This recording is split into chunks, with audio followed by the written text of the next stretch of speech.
From storyflo, this is your daily audio brief for July 6th. Hey, it's Riley. July 6th, 10 things to be aware of before the day starts. Let's get into it. First, from Bloomberg top, Trump set to travel to Turkey for NATO meeting. Trump is heading to Turkey on Tuesday, where he'll sit down with President Recep Tayyip Erdogan ahead of the NATO summit in Ankara. The meeting is set for the morning, and it's the first time the two leaders will talk face-to-face since the summit was announced. Later that day, Trump is also slated to meet Ukrainian President Volodymyr Zelenskyy. The two will discuss NATO's role in supporting Ukraine's defense and how the alliance plans to coordinate aid and security guarantees. Both meetings are part of the broader gathering of NATO members, which kicks off on Tuesday and runs through the weekend. The agenda includes talks on collective defense, strategic deterrence, and the alliance's response to the war in Ukraine. Analysts say the Turkey stop could shape how the United States positions itself within NATO, especially as the group looks to reaffirm its commitments amid rising tensions in Europe. Next, second, from Bloomberg top, EasyJet accepts Castle Lake's $5 billion bid in principle. The latest report says EasyJet has agreed in principle to a takeover offer that tops £5 billion. The bid comes from Castle Lake, a private equity firm stepping in as the carrier wrestles with soaring fuel costs and weaker demand after the recent Iran conflict. The deal would give Castle Lake control of the UK budget airline, but the terms still need shareholder approval and regulatory clearance. If it goes through, the transaction could reshape EasyJet's strategy, potentially giving it more financial backing to weather the current market turbulence. Analysts note that the price reflects both the airline's current challenges and its long-term growth potential. For now, the agreement is a conditional step toward a possible sale, pending the usual board and regulator sign-offs. Up next, third, from Bloomberg top, why Volkswagen's cost-cutting faces unique challenges. A VW logo on a Volkswagen ID.3 electric automobile inside an Autostat delivery tower at the Volkswagen AG VW headquarters in Wolfsburg, Germany, on Friday, Nov. 21, 2025, Volkswagen, which calls China its second home market, has signed a string of deals with Chinese firms to accelerate its technology development. Photographer Christian Boxey/Bloomberg. And then, fourth, from Bloomberg top, the Porsche billionaires can stop VW from crashing. An ID, cross-concept compact EV at the Volkswagen AG headquarters in Wolfsburg, Germany, on Tuesday, March 10, 2026. Volkswagen AG expects returns to remain under pressure this year as higher raw material costs, intense competition, and geopolitical tensions combine for a challenging outlook. Next, fifth, from the Hindu top, questioning the hype around Uttar Pradesh's revenue surplus in 10 charts. Yogi Adityanath's talks about a revenue surplus in Uttar Pradesh sound impressive, but the numbers behind the claim tell a different story. The state's books show a modest surplus on paper, yet spending on subsidies, salaries, and capital projects keeps climbing, outpacing the extra cash it reports. Meanwhile, the fiscal deficit has barely shrunk, and debt levels keep rising, suggesting the surplus is more bookkeeping than real cushion. The charts also reveal that tax collection isn't keeping up with the growing economy, so the surplus is partly a result of lower revenue expectations rather than stronger earnings.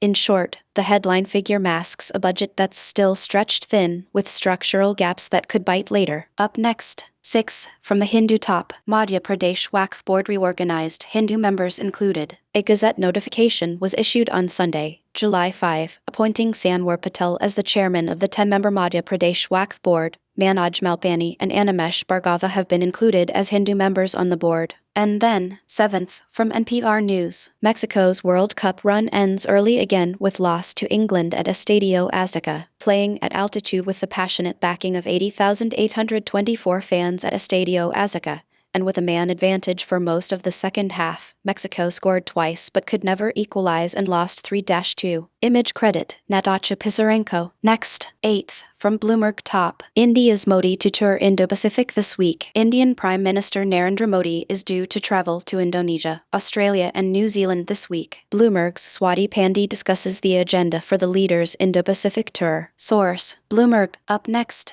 ninth, from the Daily Bast. MAGA stooge blasts weak Republicans over Trump issue. Kentucky Rep. James Comer put his fellow Republicans on blast for failing to pass legislation pushed by President Donald Trump. Appearing on Fox News' The Big Weekend Show on Sunday, Comer was asked by co-host Joey Jones for an update on the Save America Act, a bill that would make it mandatory to present a valid ID and proof of citizenship to vote in elections. Voting is already limited to citizens, and critics say that requiring voters to present ID could risk disenfranchising the 21 million Americans who lack easy access to a passport or birth certificate. The act has faced several setbacks in the Senate, most recently after Republican Senators Susan Collins, Lisa Murkowski, Tom Tillis, and Mitch McConnell joined Democrats in voting against it last month. The issue got so heated that some Republicans in the House, led by Rep. The version of the act that narrowly passed the House in February did not include several of the provisions President Trump has sought to add, including a crackdown on mail-in voting, as well as unrelated amendments that included a ban on transgender people participating in women's sports, and a ban on gender-affirming surgeries for minors. Anna Paulina Luna took issue with their counterparts in the Senate for refusing to send the bill to Trump's desk, and shut down the floor in protest last week. On Fox on Sunday, Trump loyalist Comer chastised his counterparts in the Senate for failing to support the president's agenda and ensure the bill is passed, telling the Fox News panel that his fellow Republicans are weak. "All I'm hearing from Senate leadership is they do not have the votes," Comer said. "Some of these Republicans say we can't vote for that because we could lose our elections," he continued. "Are you that weak? I hope that the Senate will get it together and figure out something that we can pass to give the American people confidence in the integrity of their elections." House Speaker Mike Johnson said on Sunday that he plans to work quickly to advance the legislation through the budget reconciliation process once lawmakers return from celebrating the 4th of July. That's my question to any Republican senator. Are you that weak to where if you vote for a valid ID to be shown to vote,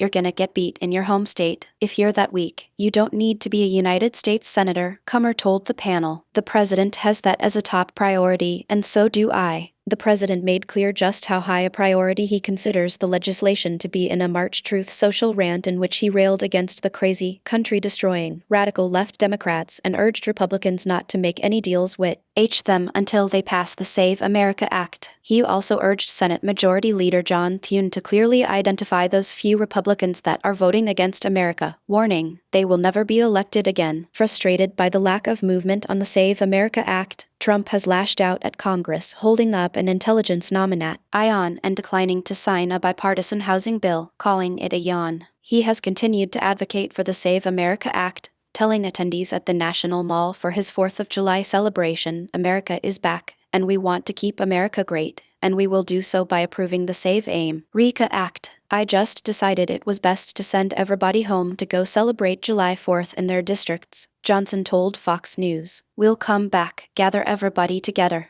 The big urgency is to get Save America passed." Organization says objects consistent with debris from a foreign rocket body that recently re-entered the atmosphere. The Australian Space Agency has said the 6 so-called space balls found in North Queensland were likely from a foreign rocket body that had recently re-entered the atmosphere after being in orbit. And then, 10th, from The Guardian World. Likely origin of mysterious space balls found on Queensland beaches revealed by Australian Space Agency. The 6 mysterious objects were found by the public washed ashore in the Forest Beach area, north of Townsville, on Friday, Saturday, and Sunday and were suspected of containing hazardous chemicals. Continue reading. That's the day.